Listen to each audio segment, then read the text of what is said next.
Viewers welcome back in our programme जी। Doctor साहब साडे कोल पहली लिखत आई है डॉक्टर अरविंदर सिंह जी दी न्यूयॉर्क ਤੋਂ ਇਹ ਲਿਖਦੇ ਹਨ ਇਹਨਾਂ ਨੇ SYL ਮਸਲੇ ਤੇ ਕੁਝ ਸੁਝਾਅ ਦਿੱਤੇ ਹਨ। ਪਹਿਲਾ ਸੁਝਾਅ ਹੈ ਉਹਨਾਂ ਦਾ ਪੰਜਾਬ ਦੀਆਂ ਸਾਰੀਆਂ ਸਿਆਸੀ ਪਾਰਟੀਆਂ ਤੇ ਸਾਰੇ ਭਾਈਚਾਰਿਆਂ ਨੂੰ ਇਕਮੁੱਠ ਹੋਣਾ ਚਾਹੀਦਾ ਹੈ। ਇਕਜੁੱਟਤਾ ਦਾ ਪ੍ਰਗਟਾਵਾ ਕਰਦਿਆਂ ਸਾਂਝੀਵਾਲਤਾ ਦਾ ਸੁਨੇਹਾ ਦੇਣਾ ਚਾਹੀਦਾ ਹੈ।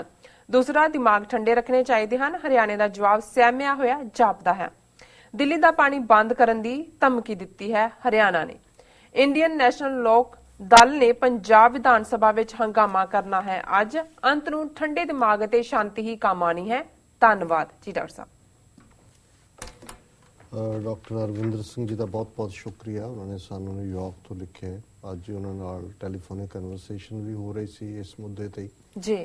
ਉਹਨਾਂ ਦੀ ਬਿਲਕੁਲ ਠੀਕ ਪਹੁੰਚ ਹੈ ਇਸ ਮੁੱਦੇ ਤੇ, ਕਿਉਂਕਿ ਜਿਵੇਂ ਮੈਂ ਆਪਣੇ ਪਹਿਲੇ ਸੈਗਮੈਂਟ 'ਚ ਵੀ ਕਿਹਾ ਕਿ ਇਹ ਜ਼ਰੂਰੀ ਨਹੀਂ ਹੁੰਦਾ ਕਿ ਤੁਸੀਂ ਹਰ ਐਕਸ਼ਨ ਦਾ ਜਿੰਨਾ ਮਰਜ਼ੀ ਬੰਦਾ ਮਾੜਾ ਹੋਏ ਹਾਲਾਂ ਕੇਅਰਫੁਲ ਹੋਣ ਦੀ ਲੋੜ ਹੈ, ਕਿਉਂਕਿ ਬਾਦਲ ਦਾ ਜਿਹੜਾ ਪਿਛਲੇ 5 ਦਹਾਕੇ ਦਾ 50 ਸਾਲ ਦਾ ਸਿਆਸੀ ਕੈਰੀਅਰ ਹੈ ਉਹ ਬਹੁਤ ਜ਼ਿਆਦਾ ਮੌਕਾ ਪ੍ਰਸਤ ਹੈ ਜੀ।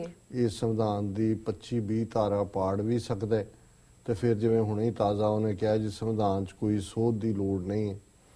ਇਹ ਯੂਨਾਈਟਿਡ ਨੇਸ਼ਨਸ ਦੇ ਸੈਕਟਰੀ ਜਨਰਲ ਬੁਟਰੋਸ ਗਾਲੀ ਨੂੰ ਜਾ ਕੇ ਮੈਮੋਰੈਂਡਮ ਵੀ ਦੇ ਸਕਦਾ ਹੈ ਕਿ ਸਿੱਖਾਂ ਨੂੰ ਅਲੱਗ ਦੇਸ਼ ਅਲੱਗ ਖਿੱਤਾ ਜਿਹੜਾ ਉਹ ਚਾਹੀਦਾ, ਔਰ ਇਹ ਆਪਣੀ ਸਰਕਾਰ ਦੇ ਥੱਲੇ ਧਾਰਮਿਕ ਇਕੱਠ ਸਰਬੱਤ ਖਾਲਸਾ 'ਚ ਸ਼ਮੂਲੀਅਤ ਕਰਨ ਵਾਲਿਆਂ ਨੂੰ ਦੇਸ਼ ਧਰੋਹੀ ਵੀ ਬਣਾ ਸਕਦਾ।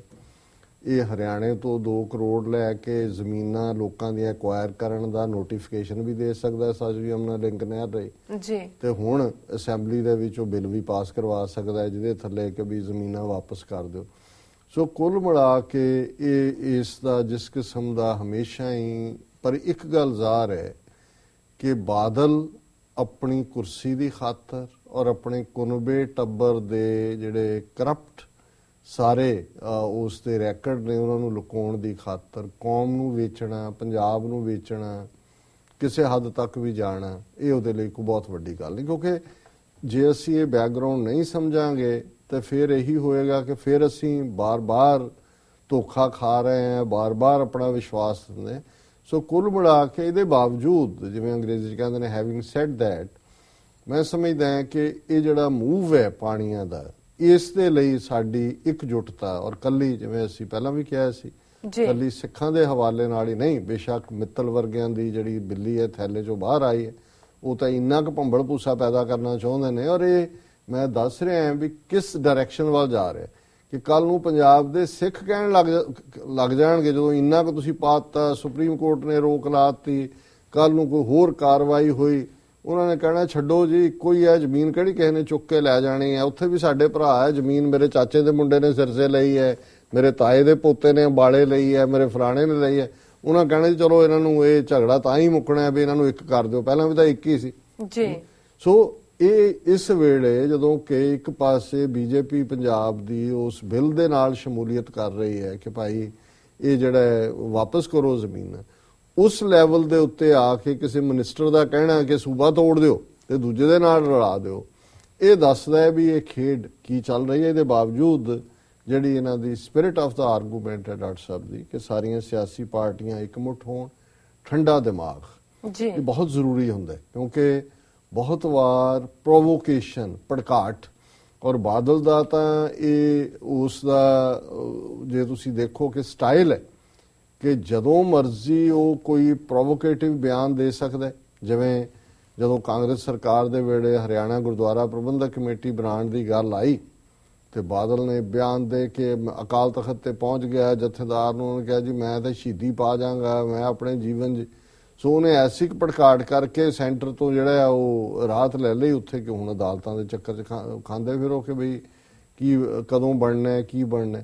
ਸੋ ਕੁੱਲ ਮਿਲਾ ਕੇ ਇਹ ਜਿਹੜਾ ਇਸ ਮੁੱਦੇ ਦੇ ਉੱਤੇ, ਕਿਉਂਕਿ ਹਿੰਸਾ ਇਹ ਠੀਕ ਹੈ ਕਿ ਵੀ ਜਿਸ ਕਿਸਮ ਦਾ ਮਾਹੌਲ ਹਰਿਆਣੇ 'ਚ ਸਿਰਜਿਆ ਜਾ ਰਿਹਾ, ਜੇ ਕੋਈ ਇਹੀ ਕੁਛ ਸਿੱਖਾਂ ਦੇ ਨਾਲ ਉੱਥੇ ਕਰਨ ਦੀ ਕੋਸ਼ਿਸ਼ ਕੀਤੀ ਜੋ ਪਿਛਲੇ ਦਿਨਾਂ 'ਚ ਪੰਜਾਬੀ ਹਿੰਦੂਆਂ ਨਾਲ ਜ਼ਿਆਦਾਤਰ ਹੋਇਆ, ਤੇ ਫਿਰ ਉਹਦੀ ਰਿਟੈਲੀਏਸ਼ਨ ਹੋਏਗੀ, ਉਹ ਭਾਵੇਂ ਕਿਸੇ ਲੈਵਲ ਤੇ ਹੋਏ। ਲੇਕਿਨ ਫਿਰ ਵੀ ਅਸੀਂ ਸਮਝਦੇ ਹਾਂ ਵੀ ਸਾਨੂੰ ਲੌਂਗ ਟਰਮ ਆਪਣੀ ਜਿਹੜੀ ਸੋਵਰਨਟੀ ਦਾ ਗੋਲ ਹੈ, ਆਪਣੀ ਆਜ਼ਾਦੀ ਦਾ ਗੋਲ ਹੈ, ਔਰ ਸਾਡੇ ਸੂਬੇ ਦੇ ਹਿੱਤ ਪੰਜਾਬ ਦੇ ਪਾਣੀਆਂ ਦੇ ਨਾਲ ਜੁੜੇ ਹੋਏ ਨੇ, ਉਹਨਾਂ ਦਾ ਧਿਆਨ ਰੱਖਦੇ ਆ ਠੰਡੇ ਦਿਲ ਨਾਲ ਫੈਸਲੇ ਲੈਣ ਦੀ ਲੋੜ ਹੈ।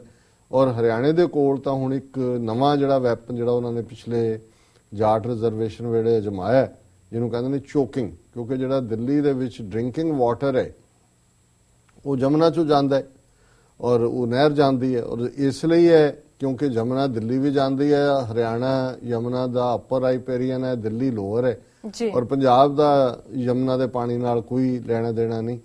ਸੋ ਉਹ ਪਿੱਛੇ ਮੂਨਕ ਦੇ ਨੇੜਿਓਂ ਨਿਕਲਦੀ ਹੈ ਜਿਹੜੀ ਦਿੱਲੀ ਚ ਐਂਟਰ ਕਰਦੀ ਹੈ। ਉਹ ਜਾਟਾਂ ਨੇ 2-3 ਦਿਨ ਰੋਕ ਲਈ ਸੀ, ਪਾਣੀ ਨਹੀਂ ਸੀ ਜਾਣ ਦਿੱਤਾ, ਵੱਢਤੇ ਹੀ ਸੀ, ਨਹਿਰ ਡਾਇਵਰਟ ਕਰਤੀ।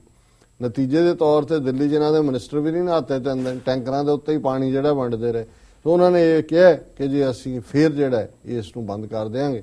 ਸੋ ਹੁਣ ਆਲਰੇਡੀ ਰੋਹਤਕ ਹੋਏ ਔਰ ਦੂਸਰਿਆਂ ਸ਼ਹਿਰਾਂ 'ਚ ਪ੍ਰੋਹਿਬਿਟਰੀ ਆਰਡਰ 144 ਲਾਏ ਨੇ, ਕੁਝ ਸ਼ਹਿਰਾਂ 'ਚ BSF ਉਹਨਾਂ ਨੇ ਕਾਲ ਕੀਤੀ ਹੈ ਜੀ। ਹੁਣ ਕਿਵੇਂ ਹੋਏਗੀ ਸਥਿਤੀ ਸਾਰੀ, ਲੇਕਿਨ ਕੁੱਲ ਮਿਲਾ ਕੇ ਇੱਕ ਗੱਲ ਮੈਂ ਜ਼ਰੂਰ ਕਹਿਣੀ ਚਾਹੁੰਦਾ ਕਿ ਵੀ ਸਾਡਾ ਜਦੋਂ ਵੀ ਕੁਝ ਬਣੇਗਾ ਜਾਂ ਬਣਦਾ ਉਹ ਕਨਫਰੰਟੇਸ਼ਨ 'ਚੋਂ ਬਣਦਾ, ਟਕਰਾਅ 'ਚੋਂ ਬਣਦਾ ਜੀ। ਜੇ ਸਟੇਟ ਸੈਂਟਰ ਰਿਲੇਸ਼ਨਸ ਟਕਰਾਅ ਦੇ ਰਸਤੇ ਤੇ ਆ ਜਾਣ, ਜਿਹੜੇ ਆ ਗਏ ਨੇ, ਜੇ ਸੁਪਰੀਮ ਕੋਰਟ 'ਚ ਹੈ ਜੀ ਕੀ ਪਾਵਰਜ਼ ਨੇ, ਉਹਨਾਂ ਨੇ ਅਸੈਂਬਲੀ ਨੇ ਪਾਸ ਕੀਤਾ, ਗਵਰਨਰ ਹੀ ਦਸਤਖਤ ਨਹੀਂ ਕਰ ਰਿਹਾ, ਔਰ ਹੁਣ ਕੀ ਸੈਂਟਰ ਜਿਹੜਾ ਫੌਜ ਲਾ ਕੇ ਪੰਜਾਬ ਦੇ ਵਿੱਚ ਜ਼ਮੀਨ ਜੇ ਮਾਲਕਾਂ ਨੇ ਕਬਜ਼ੇ ਕਰ ਲਏ ਉਹਨਾਂ ਤੋਂ ਜ਼ਮੀਨ ਛਡਾ ਕੇ ਆ ਕੇ ਮੋਦੀਬਾਈ ਕਰੇਗਾ ਪੰਜਾਬ 'ਚ, ਜਾਂ ਪੰਜਾਬ 'ਚ ਦੂਜੋ ਲਿਆ ਕੇ ਜਿਹੜਾ ਉਹਨਾਂ ਨੂੰ ਬਿਠਾਣਗੇ।